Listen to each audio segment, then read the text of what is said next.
সন্দেশখালী কাণ্ডে কাঠগড়ায় বাংলার শাসক দল। রাজ্যের মিডিয়া তো বটেই, পাশাপাশি জাতীয় মিডিয়াতেও শিরোনামে শেখ শাহজাহানের কর্মকাণ্ড। ঘটনা ছাউর হতেই শাসক দলের বিরুদ্ধে একটার পর একটা তোপ দেগে চলেছে বিজেপি। রাজনৈতিক কারবারিদের মতে ভোটের মুখে সন্দেশখালীর এই ঘটনা তৃণমূল কংগ্রেসের জন্য মাথা ব্যথার কারণ হয়ে উঠতে পারে। সাম্প্রতিক জনমত সমীক্ষা বলছে রাজনৈতিক বিশ্লেষকদের ধারণাই ঠিক। সমীক্ষা বলছে আসন্ন নির্বাচনে ভালো ধাক্কা খেতে চলেছে মমতার সরকার। কমতে পারে আসন, কমতে পারে ভোট।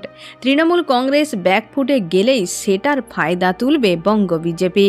ভোটের লড়াইয়েও অনেকটা এগিয়ে যাবে গেরুয়া শিবির। সম্প্রতি একটি জনমত সমীক্ষা চালিয়েছে দ্য ফেডারাল পুঁথিয়া থেলাইমুলাই অ্যাপ্ট 2024 নামক একটি সংস্থা। ওপিনিয়ন পোল বলছে 2024-এর লোকসভা ভোটে পশ্চিমবঙ্গে নতুন করে খুঁটি পুঁতবে পদ্ম শিবির। সমীক্ষা বলছে তৃণমূলের চেয়ে বিজেপির জয়ী সাংসদের সংখ্যা বেশি হবে।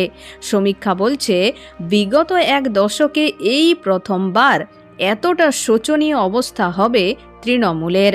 সম্প্রতি দ্য ফেডারাল পুঁথিয়া থেলাইমুলাই অ্যাপ্ট 2024 যে সমীক্ষাটি চালিয়েছে তাতে যে তথ্য সামনে এসেছে তা সত্যি চমকে দেওয়ার মতো।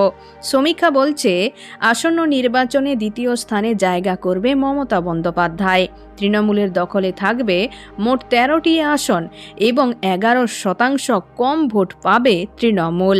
ভোট পাবে 31.86%, যেখানে বাংলায় বিজেপির দখলে থাকবে 41.78% ভোট। গতবারের চেয়ে 11টি বেশি আসন নিয়ে মোট 29টি আসন জিততে পারে গেরুয়া শিবির। ওদিকে জোট সঙ্গী সিপিএমের মতো কংগ্রেসের দাঁড়ও শূন্য অবধি বলে রিপোর্ট পেশ করেছে জনমত সমীক্ষা।